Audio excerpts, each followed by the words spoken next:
మొత్తం as on today ఇవన్నీ కూడా పైలట్ ప్రాజెక్ట్ అనుకోండి, ప్రూఫ్ ఆఫ్ కాన్సెప్ట్ అనుకోండి, కొన్ని వివరాలే మాత్రం వచ్చాయి. ఈ వివరాలన్నీ మీరు చూస్తే విశాఖపట్నంలో 40,000 ఎకరాలు 40,000 కోట్లు మేము ఆ రోజు చెప్పింది అంత ఉంటుంది. ఇప్పుడు దీంట్లో వచ్చినట్టే మాత్రం 4,469 కోట్లు ఈ 6 కేసులు నేను ఎస్టాబ్లిష్ చేసిన కేసులు.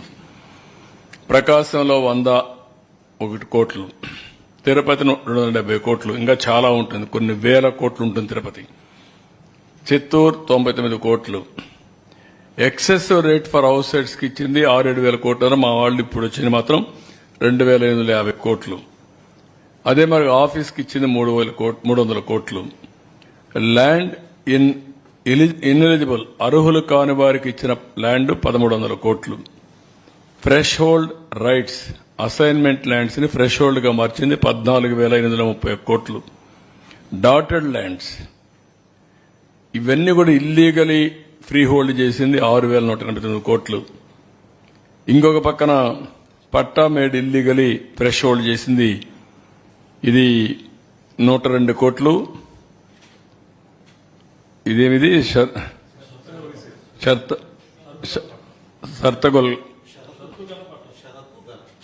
షర్తగల అనే పట్టా ఉంది, అవనగడ్డలో ఉంది.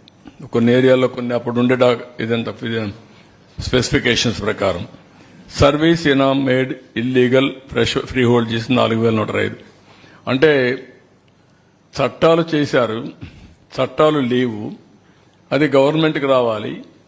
వీళ్ళు ఆ చట్టం ప్రకారం ఎగ్జామ్షన్స్ కూడా ఇచ్చేశారు. ఏదైనా సరే ఆ ల్యాండ్ కొట్టేయడంలో సిద్ధహస్తులు వీళ్ళు ఎన్ని ఉన్నాయో అన్ని వైలేషన్ జరిగాయి. ఇది నేను ఒకటే ప్రజలందరికీ విజ్ఞప్తి చేస్తున్నా, ఇంకా మీ భూములు ఒకసారి చెక్ చేసుకోండి. ఎవరైనా మీ భూమి కబ్జా చేసి ఉంటే 22A మార్చి కానీ ల్యాండ్ టైటిలింగ్ ఇది కానీ బలవంతంగా లాక్కున్నా ఏది చేసినా మీరు కంప్లైంట్ ఇవ్వండి, నేరుగా అప్రోచ్ అవ్వండి. మీ భూమి మీకు ఇప్పించే బాధ్యత మాది. అదే మరి ఎవరైతే ఈ తప్పుడు పని చేశారో వాళ్ళని పనిష్ చేస్తాం చట్ట ప్రకారం. తద్వారా మీకు న్యాయం చేపిస్తాం. ఇలాంటి జరిగినప్పుడు భవిష్యత్తులో ఇంకొకరు చేయకుండా ఉండాలి అంటే కఠిన శిక్షలు అవసరం. మళ్లీ మీరు కూడా ధైర్యంగా ముందుకొచ్చి మీ భూమి పరిరక్షించుకుంటే భవిష్యత్తులో ఎలాంటి చేయాలంటే కూడా ఎవడైనా భయపడతాడు. ఈ విషయంలో చాలా స్పష్టంగా ఉండమని అప్పీల్ చేస్తున్నా. రాష్ట్రంలో చాలా జరిగాయి. ఇక్కడే చిన్న చిన్న విషయాలు ఇక్కడ చెప్పలేకపోయాం. విశాఖపట్నంలో ఒక అతనైతే ల్యాండ్ ఓన్గా కొనుక్కుంటే ఆయన ఎంత హెరాస్ చేశారో కడాన సుప్రీంకోర్టు వరకు పోయే పరిస్థితి వచ్చింది. రంగనాయకమ్మ ఆస్తి కొట్టేస్తే హైదరాబాద్ షెల్టర్ తీసుకుని మొన్నటి వరకు బతికి ఇప్పుడు మళ్ళా వస్తే అది ఇచ్చే పరిస్థితికి వచ్చాం.